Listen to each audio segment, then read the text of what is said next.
నమస్కారం V3 news కు స్వాగతం. లక్ష్యం సమాజహితం. ముందుగా ప్రధాన అంశాలు. తెలంగాణలో మొదలైన మున్సిపల్ ఎన్నికల ఓట్ల లెక్కింపు. మధ్యాహ్నం 12 గంటలకల్లా తేలనున్న ఫలితాలు.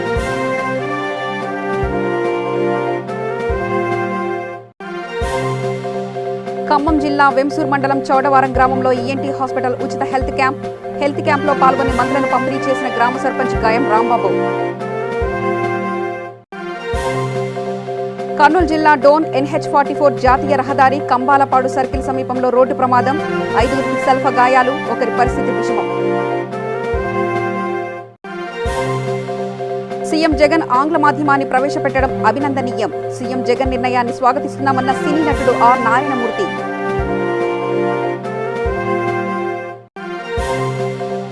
కర్నూలు జిల్లాలో చంద్రబాబు దిష్టిబొమ్మను దహనం చేసిన వైసీపీ నేతలు.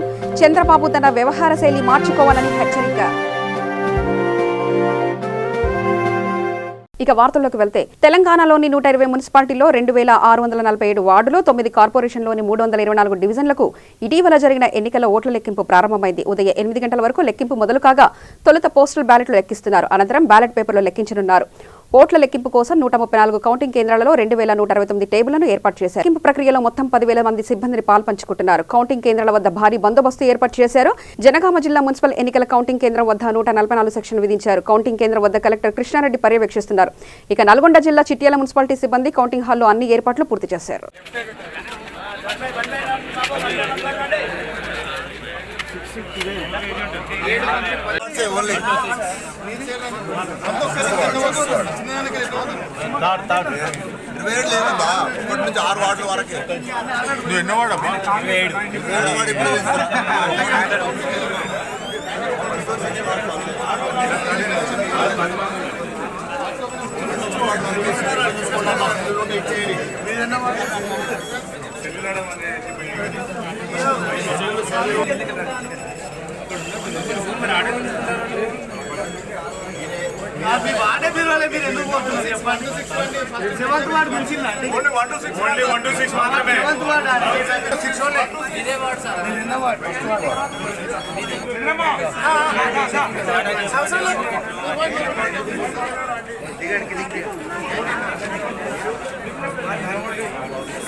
ఖమ్మం జిల్లా వెంసూర్ మండలం చౌడవరం గ్రామంలో సత్తుపల్లి పట్టణం కాకర్లపల్లి రోడ్లో గల ENT హాస్పిటల్ వారిచే ఉచిత హెల్త్ క్యాంప్ నిర్వహించడం జరిగింది. ఈ కార్యక్రమంలో గ్రామ సర్పంచ్ గాయం రాంబాబు పాల్గొని మందులు పంపిణీ చేశారు. అనంతరం డాక్టర్ కాసిం మాట్లాడుతూ, పల్లెటూరులో ఉన్న చిన్నపిల్లలు, పెద్దవారు, ఆరోగ్య సమస్యలు ఉండి ఆర్థిక ఇబ్బందులతో హాస్పిటల్లో చూపించుకోలేని వారికి క్యాంపు పెట్టి ఉచితంగా మందులు పంపిణీ చేస్తున్నామని ఆయన తెలిపారు.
నా పేరు కాసిం.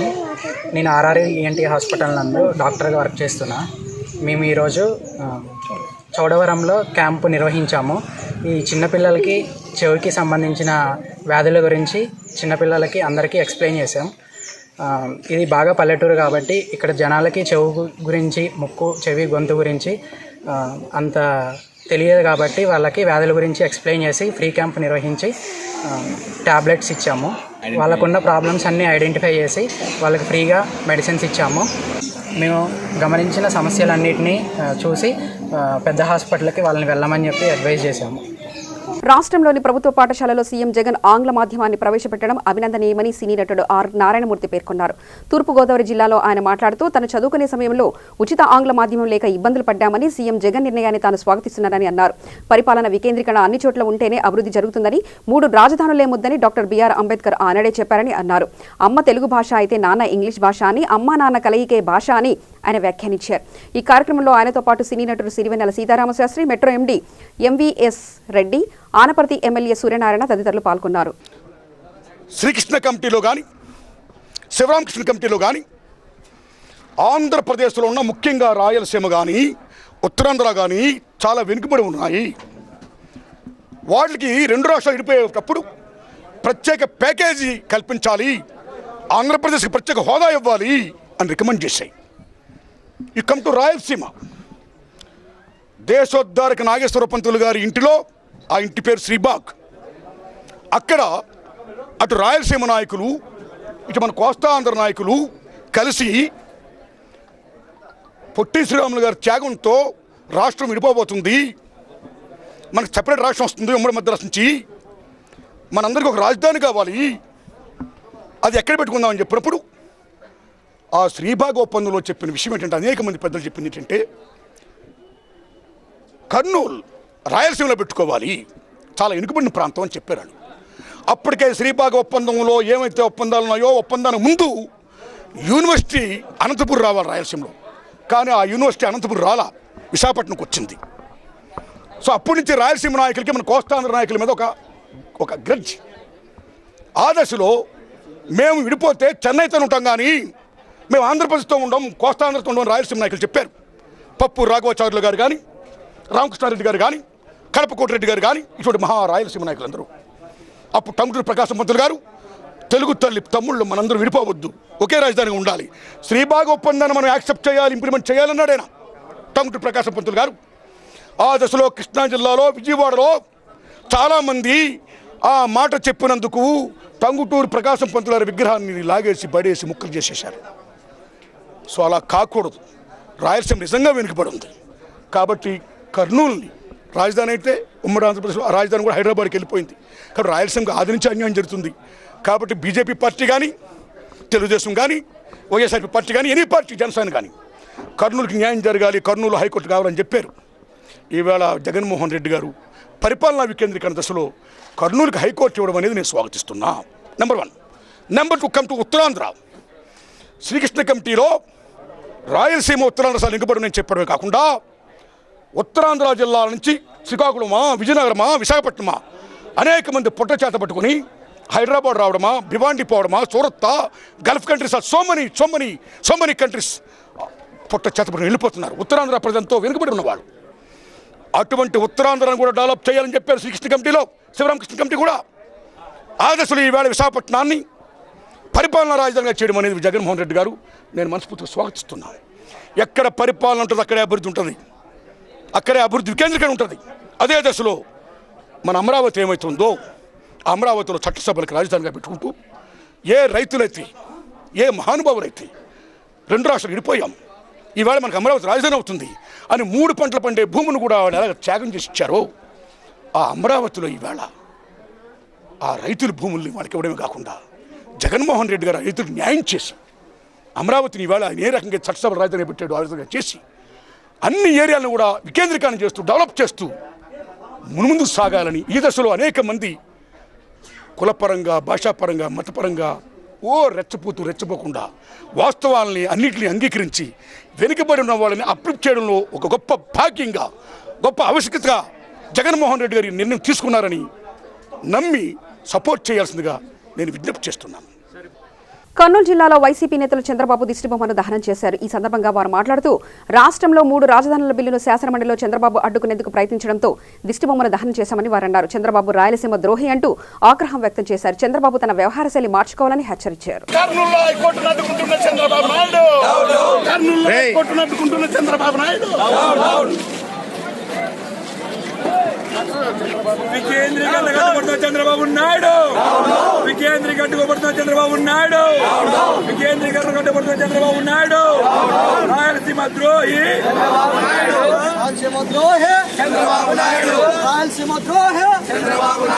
రాయలసీమ ద్రోహి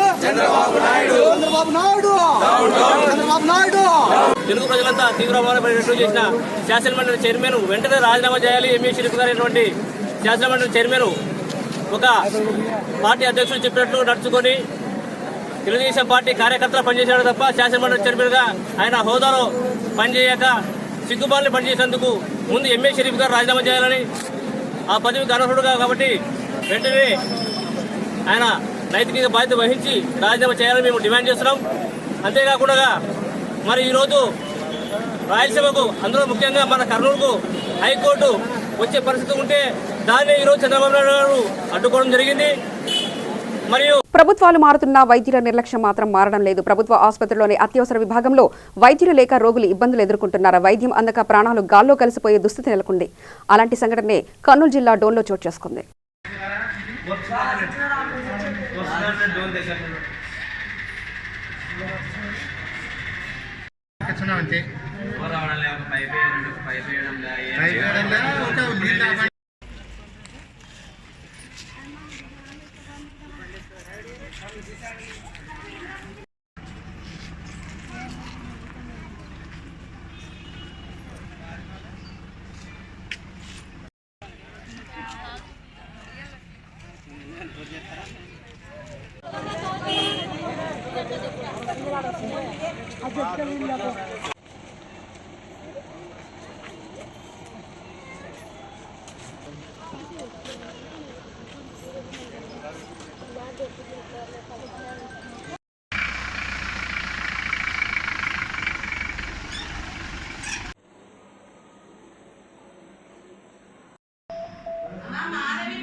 మాది ధర్మారాము.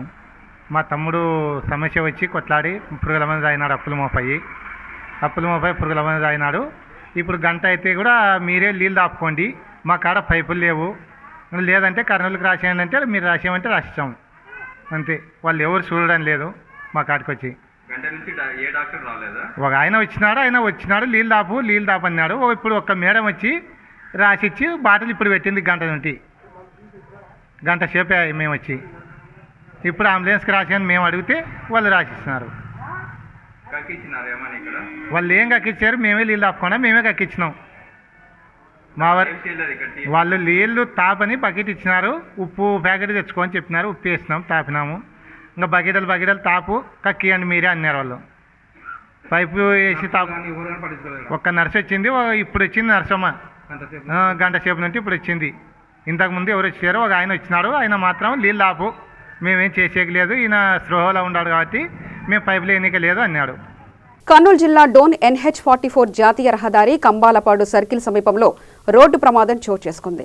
బెంగళూరు నుంచి హైదరాబాద్కు ప్రయాణికులతో వెళ్తున్న బస్సు స్పీడ్ బ్రేకర్స్ను గమనించకపోవడంతో ముందు వెళ్తున్న అశోక లైలాండ్ గూడ్స్ వాహనాన్ని వెనుక నుంచి అతివేగంగా వస్తున్న ఆరెంజ్ ట్రావెల్ బస్సు ముందు వెళ్తున్న వాహనాన్ని ఢీకొని అదుపు తప్పి డివైడర్ను ఎక్కించి ఎదురుగా వస్తున్న సూపర్ లగ్జరీ బస్సును ఢీకొని గుంతలోయలో పడింది. బస్సులో ఉన్న ప్రయాణికులకు 5 స్వల్ప గాయాలతో బయటపడగా ఒకరి పరిస్థితి విషమంగా ఉండడంతో 108 ద్వారా డోన్ ప్రభుత్వ ఆసుపత్రికి తరలించారు.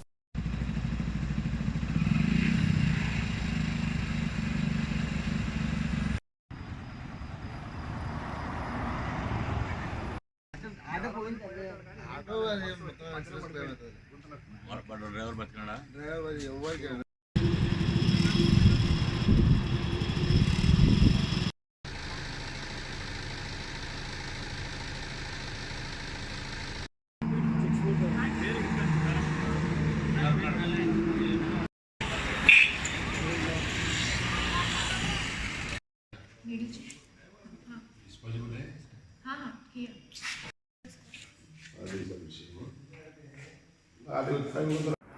చెప్పండి, ఎక్కడి నుంచి ఎక్కడికి వస్తున్నారు? అంటే మేము బెంగళూరు నుంచి హైదరాబాద్కి ట్రావెల్ చేస్తున్నాము. రాత్రి 11 గంటల ఆ ప్రాంతంలో స్టార్ట్ అయింది బస్సు. 12 గంటలకు డిన్నర్ కాపాడు డ్రైవరు. డిన్నర్ కాపినప్పటి నుంచి డ్రైవర్ చాలా ఫాస్ట్గా బయలుదేరినాడు. అవుట్ ఆఫ్ కంట్రోల్ ఉన్నాడు. చాలా చాలా అంటే చాలా ఫాస్ట్గా వస్తున్నాడు. మేము ఆల్మోస్ట్ ఇక్కడ ఇప్పుడు ఈ ప్లేస్ పేరు ఏంటండి, డోన్ హైవే దగ్గర మేము కొద్దిగా నిద్రలోనే ఉన్నాము. ఏం జరిగిందో కూడా మాకు తెలియదు. బస్సు చాలా ఫాస్ట్గా అడ్డం తిరిగింది. మొత్తం అందరం ఒక దగ్గర టిల్ట్ అయినట్టు అనిపించింది. కొద్ది దూరం అలా రాసుకుంటూ వెళ్ళిపోయి లక్కీగా ఓ దగ్గర చిన్న గుంటలాగా ఉంది, ఆ గుంటలో పడిపోయింది.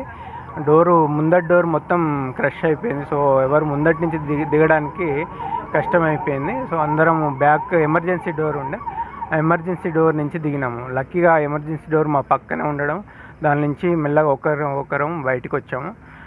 దెబ్బలంటే కొందరికి ఒకతను చాలా సీరియస్. బస్సు పడ్డప్పుడు బస్సులో నుంచి కింద పడ్డాడు. సో ఆయన రోడ్డు మీద తాకి మొత్తం బ్లడ్ వచ్చేసింది. ఆయన ఇప్పుడు అంబులెన్స్ వచ్చి తీసుకెళ్ళింది ఆయనను. మిగతా జనాలంతా సేఫ్. కానీ ఆరెంజ్ టూర్స్ అండ్ ట్రావెల్స్ వాళ్ళు ఈ ర్యాష్ డ్రైవింగ్ ఉంది. వాళ్ళు స్టార్ట్ అయిన విధానము, వాళ్ళు సిటీలో నుంచి మా బస్సు 8:30కి బయలుదేరాల్సిన బస్సు సిటీలో నుంచి 11 గంటలకు బయలుదేరింది. వాళ్ళు ఈ ర్యాష్. నా పేరు ఇబ్రహీము. ఇక్కడ మాది పంచర్ షాపు హైవేలో ఉంది. 2 గంటల 40 నిమిషాలకి ఇక్కడ ఒక దానా బులోరో హైవేలో వస్తూ దాన్ని గుద్దుకుంటూ బస్సు అట్లే హెవీ ఫాస్ట్ ఉండడం వల్ల ఇట్లా మన షాప్ ముందరకు వచ్చి గుద్ది ఇక్కడ రాంగ్ ప్లేస్లోకి వచ్చి పడిపోయింది. ఇక్కడ మేమంతా నిద్రమత్తులో ఉన్నాం. ప్యాసింజర్ అందరూ నిద్రలో ఉన్నారు. కరెక్ట్ ఇక్కడ ఏమి లేవు. స్పీడ్ బ్రేకర్ల వల్ల అసలుకి చాలా ఫాస్ట్లో ఉన్నాడు బస్సు. ఆరెంజ్ ట్రావెల్ బస్సు ఇంత ఫాస్ట్ రావడం వల్ల డ్రైవర్ నిర్లక్ష్యం వల్ల చాలా ఈరోజు ప్రాణాలతో బయటపడ్డాము. లేదంటే పేరు రఫీ. ఇక్కడ 2 గంటల సమయంలో మేము ట్రాక్టర్ పంచర్ వేసుకుంటూ ఉన్నాము. లైవ్లో చూసినాము. అక్కడ నుంచి ఫాస్ట్ వచ్చింది బస్సు. వచ్చి ముందర బులోరా అశోక్ లేలాండ్ స్లో కావడంలో వాడు కంట్రోలింగ్ కాక కొట్టినాడు. దాన్ని కొట్టి ఇక్కడ సైడ్ డివెండర్లకి అంత ఫాస్ట్లో వచ్చి మా ముందర వెళ్ళిపోయింది. పొరపాటున ఇటు సైడ్ వచ్చింటే మేము సుమారు 5 మంది ఉంటుంది. 5 మంది చనిపోతుంటిమి. మా ముందరలే వెళ్ళిపోయింది. ఇట్లా పరిస్థితి వచ్చింది. డ్రైవరు చూసుకోవాలంత నిర్లక్ష్యం వల్ల అది సంగతి. అంతే. కృష్ణా జిల్లా అవనిగడ్డ నియోజకవర్గ పరిధిలోని మోపిదేవి ఎంపీడీఓ కార్యాలయంలో అవనిగడ్డ నియోజకవర్గంలోని 6 మండలాలతో పాటు సామరు నియోజకవర్గ మొవ్వ మండలానికి చెందిన ఏపీఓలు, టీఏలు, ఈసీలతో మండల ప్రత్యేక అధికారి ఎన్ఆర్ఈజీహెచ్ ఏపీడీ శ్రీలత సమావేశమయ్యారు. ఈ సందర్భంగా శ్రీలత మాట్లాడుతూ ఇంటి స్థలాల కోసం 196.73 ఎకరాల భూమి కావాలని జాతీయ గ్రామీణ ఉపాధి హామీ పథకం ఏపీడీ శ్రీలత పేర్కొన్నారు. స్థలాల పనుల మేరకు డ్రోన్ కెమెరాలతో పరిశీలించనున్నట్లు ఆమె తెలిపారు. మనకి కొంచెం తక్కువ యూనిట్లో అలా ఉంటే మనం మాన్యువల్గా చేసేస్తాం. అలా కాని పక్షంలో ఇది వెరిఫై చేస్తాం కదా, వెరిఫికేషన్ ఆఫ్ లేఅవుట్. తర్వాత దానిలో నెక్స్ట్ మనకు చూసుకోవాల్సింది వచ్చింది ఈజ్ సైట్ వర్కబుల్, అంటే మనం చేసే విధంగా ఉందా లేదా అన్నది. ఒకవేళ కనుక అది డిస్ప్యూట్లో ఉంటే అది మనం రెవెన్యూ డిపార్ట్మెంట్తో ఒకసారి మాట్లాడి అది మనం డ్రోన్ సర్వేకి పెట్టాలా లేదా అన్నది మనం అది రెవెన్యూ వాళ్ళతో కలిసి డిసైడ్ చేయాలి. డిస్ప్యూట్లో ఉంటే వాళ్ళు చేయదు, డ్రోన్ సర్వే టేకప్ చేయదు. అందుకని మనం ముందుగానే వాళ్ళ టైం వేస్ట్ కాదు. ఇప్పుడు ఒక్కొక్క దాని మీద మనకు ఒక్కొక్క లేఅవుట్ మీద 20,000 ఖర్చు పెడుతున్నారు డ్రోన్ సర్వే. కాబట్టి దాన్ని మనం తర్వాత చూస్తాం. ఓకేనా? తర్వాత మనకి కోర్టు కేసెస్ కానీ దాని మీద ఏమీ కూడా మనకి ఉండకూడదు. ఇంకోటి, నెల్లూరు జిల్లాలో మాజీ సీబీఐ జేడీ లక్ష్మీనారాయణ పర్యటించారు. ఈ సందర్భంగా ప్రకృతి వ్యవసాయ కేంద్రాన్ని సందర్శించిన ఆయన రైతులకు అందిస్తున్న కొత్త పథకాల గురించి అడిగి తెలుసుకున్నారు.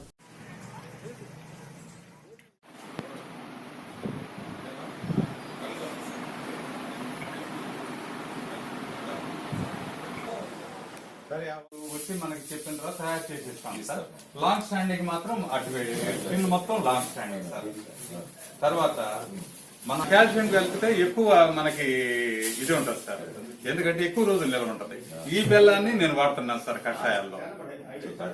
తాటి పళ్ళ నుంచి తీసినటువంటి రసం సార్. మనం డిస్కస్ చేసినప్పుడు చాలా మంది తాటి బెల్లం ఎక్సైజ్ వాళ్ళు అలో చేయట్లేదు అని చెప్పేసి అదో పెద్ద నల్ల బెల్లం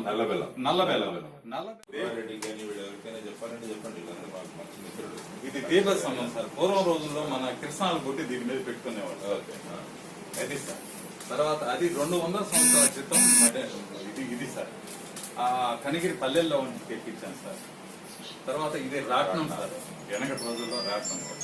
అది చల్ల చేసే కబం సార్, చిలికే కబం సార్.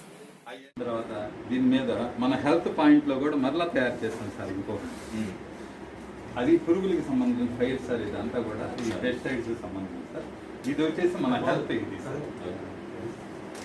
ఈ టొబాకో బోర్డులో నేను వాడినటువంటి వాళ్ళకి సార్ పోయిన లాస్ట్ ఇయర్ నేను వాడాను సార్. బాగా వచ్చేసింది లాస్ట్కి వచ్చేసరికి. రాత్రి మేడం గారు చేశారు సార్. ఈ సంవత్సరం ZTNF వాళ్ళకి ఇచ్చారండి సార్. అది అంత బాగా రావడం లేదని మాకు చెప్పండి. ప్రింటింగ్ ఇవి ఏం చేయించారని మాకు చెప్పేసి సార్ చంద్రబాబు గారు ఉంటారు, చెప్పేస్తే మనకి చేయిస్తాం. ఇదంతా కూడా మన హెల్త్ వ్యూ సార్, మన చెట్టు యొక్క ఆరోగ్యానికి సంబంధించినవి సార్. మొత్తం కూడా బీజామృతం ఇలా అన్నీ కూడా ఇవన్నీ కూడా ప్రింట్ చేసి మనం చేయాలని మీరు ప్రింటింగ్ మాకు వదిలేసి సార్. ఎంత కష్టపడుతున్నప్పుడు మేము మా పెద్దలుగా సార్ చాలా కష్టపడి నా యొక్క ఆవేదన ఏంటంటే సార్, నేను ఇంకా పెద్దతనం అయిపోయింది. ఇంకా ఈ ZTNF వాళ్ళు ఎవరు కూడా కనీసం రాజధాని రగడతో కర్నూలు జిల్లాలో రాజకీయ నేతలు రగిలిపోతున్నారు. 3 రాజధానుల బిల్లును వ్యతిరేకిస్తున్న మాజీ ముఖ్యమంత్రి చంద్రబాబు తీరును నిరసిస్తూ కర్నూలు జిల్లా నందికొట్కూరు పట్టణంలో ర్యాలీ నిర్వహించారు. కేవలం చంద్రబాబు తన ఆస్తుల్ని కాపాడుకునేందుకు మాత్రమే ప్రయత్నిస్తున్నారని నేతలు ఆరోపించారు. చారిత్రాత్మక బిల్లును అడ్డుకుంటున్నారని, చంద్రబాబు రాయలసీమ ద్రోహి అంటూ ఆగ్రహం వ్యక్తం చేశారు.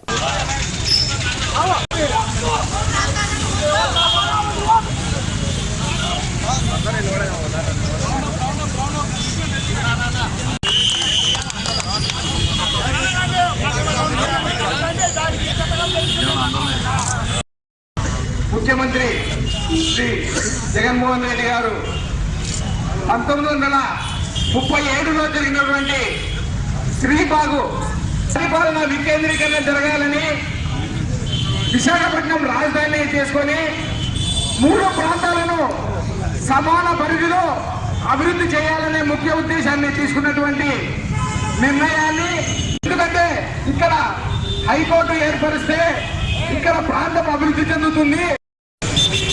ఈరోజు మన పార్టీ నిర్వహిస్తున్న కార్యక్రమాన్ని మన గౌరవ ముఖ్యమంత్రి వైఎస్ జగన్మోహన్ రెడ్డి గారు ప్రభుత్వం ఇంచుమించుగా అన్ని ఆయన ప్రకటించిన కార్యక్రమాలను, ఆయన ప్రకటించిన మేనిఫెస్టోను ఇప్పటికే 6-7 నెలల వ్యవధి ఈ విషయాల్లో కూడా ఇబ్బందులు లేకుండా ప్రభుత్వాన్ని అన్ని వర్గాల ప్రజలకు మద్దతుగా తెలియజేసుకుంటూ పోతున్నారు. ఇంకో అమరావతి రైతులకు మద్దతు ప్రకటించారు. దీన్ని కూడా వైఎస్ఆర్ పార్టీ తీవ్రంగా ఖండిస్తుంది. గతంలో ఒక 10 రోజుల కింద ఏర్పాటు చేసిన మద్దతు కనుక ఈరోజు ఈ యొక్క అన్ని రకాల ధర్మారెడ్డి గారు, నందికొట్కూరు మండల నాయకులు ధర్మారెడ్డి గారు 24 గంటలు ఇంటూ 7 రోజులు చంద్రబాబు నాయుడు వైఖరి, తెలుగుదేశం పార్టీ నాయకుల వైఖరికి నిరసనగా ఈ రోజు ఇక్కడికి రావడం జరిగింది. కేవలం జగన్మోహన్ రెడ్డి గారు, మా నాయకులు జగన్మోహన్ రెడ్డి గారు రాష్ట్రాన్ని 3 ప్రాంతాల్లో సమానంగా అభివృద్ధి చేయాలనే ఒక గొప్ప తలంపుతో 3 ప్రాంతాల్లో కూడా రాజధానులను, మన కర్నూలుకి న్యాయ రాజధాని, విశాఖపట్నానికి పరిపాలనా రాజధాని, ఇక్కడ చట్టసభకు రాజధాని విజయవాడలో, అమరావతిలో పెట్టే విధంగా ఆయన మంచి దృక్పథంతో ఆలోచన చేస్తే, ఈ చంద్రబాబు నాయుడు తను, తన బంధువులు, తనకు కావాల్సిన వాళ్ళు, తన బినామీలతో పొలాలు కొనిచ్చి అన్యాయంగా అది ఏ విధంగా కూడా రాజధాని పెట్టడానికి అర్హత తూర్పుగోదావరి జిల్లా రామచంద్రపురంలో పౌరసత్వ సవరణ చట్టం మద్దతుగా బీజేపీ జనసేన ర్యాలీ నిర్వహించారు. ఈ ర్యాలీలో ముఖ్య అతిథిగా బీజేపీ ఎమ్మెల్సీ సోం వీరాజు పాల్గొన్నారు. అనంతరం ఆయన మాట్లాడుతూ భారతదేశాన్ని ప్రధాని నరేంద్ర మోదీ అభివృద్ధి పథకంలో నడిపిస్తూ ప్రపంచ దేశాల్లో ఒక శక్తివంతమైన దేశంగా తయారు చేసేందుకు కృషి చేస్తున్నారని ఆయన అన్నారు.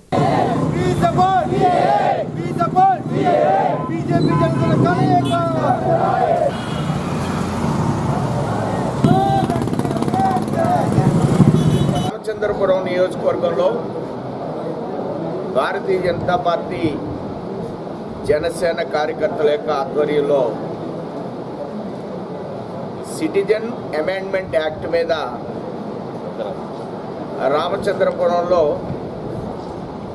ప్రజల యొక్క మద్దతును కోరుతూ ర్యాలీని ఏర్పాటు చేసిన సందర్భంలో నేను ఈ ర్యాలీలో పాల్గొనడం కోసం రామచంద్రపురం రావడం జరిగింది. ర్యాలీలో పాల్గొనడం జరిగింది.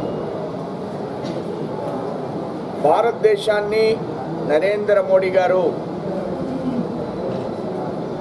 ఒక అభివృద్ధి పదంలోకి తీసుకువెడుతూ ప్రపంచ దేశాల్లో భారతదేశాన్ని ఒక శక్తివంతమైనటువంటి దేశంగా తయారు చేయాలనేటువంటి ఒక ఆలోచనతో ముందుకు వెడుతున్న సందర్భంలో ఆర్టికల్ 370 కానీ తలాక్ కానీ రామజన్మభూమి ఇష్యూ కానీ ఇదే సందర్భంలో సిఏఎన్ కానీ రెండు సభల్లో ముందుకు వెడుతున్న ఆమోదించినటువంటి సందర్భంలో కొన్ని విదేశ శక్తులకు కమ్యూనిస్ట్ పార్టీలు కానీ కాంగ్రెస్ పార్టీ కానీ భారతదేశాన్ని వ్యతిరేకించాలనేటువంటి ఉద్దేశంతో భారతదేశాన్ని శక్తివంతం కాకుండా ఉండాలనేటువంటి ఉద్దేశంతో భారతదేశంలో ఉన్నటువంటి మైనారిటీ వర్గాలను రెచ్చగొడుతూ సిఏఏకు మైనారిటీస్కి భారతదేశంలో ఉన్నటువంటి మైనారిటీస్కి ఏ విధమైనటువంటి సంబంధం లేనటువంటి సందర్భంలో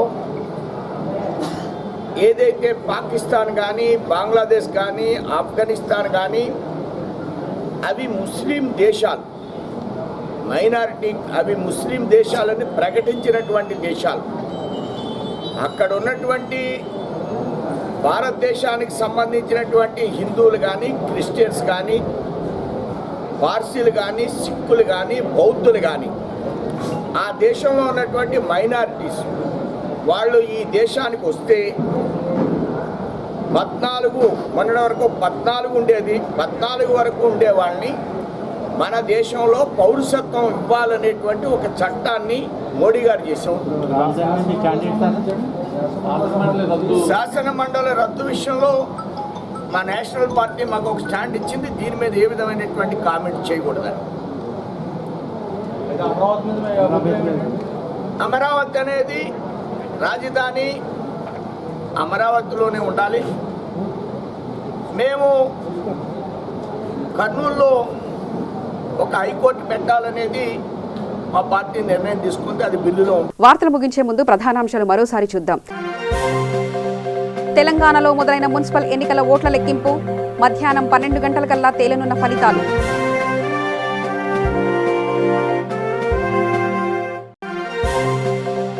ఖమ్మం జిల్లా వెంసూర్ మండలం చౌడవరం గ్రామంలో ఈఎన్టీ హాస్పిటల్ ఉచిత హెల్త్ క్యాంప్లో పాల్గొని మందులను పంపిణీ చేసిన గ్రామ సర్పంచ్ గాయం రాంబాబు. కర్నూలు జిల్లా డోన్ NH44 జాతీయ రహదారి కంబాలపాడు సర్కిల్ సమీపంలో రోడ్డు ప్రమాదం. 5 స్వల్ప గాయాలు, ఒకరి పరిస్థితి విషమం. సీఎం జగన్ ఆంగ్ల మాధ్యమాన్ని ప్రవేశపెట్టడం అభినందనీయం. సీఎం జగన్ నిర్ణయాన్ని స్వాగతిస్తున్నామన్న సినీ నటుడు ఆర్ నారాయణమూర్తి.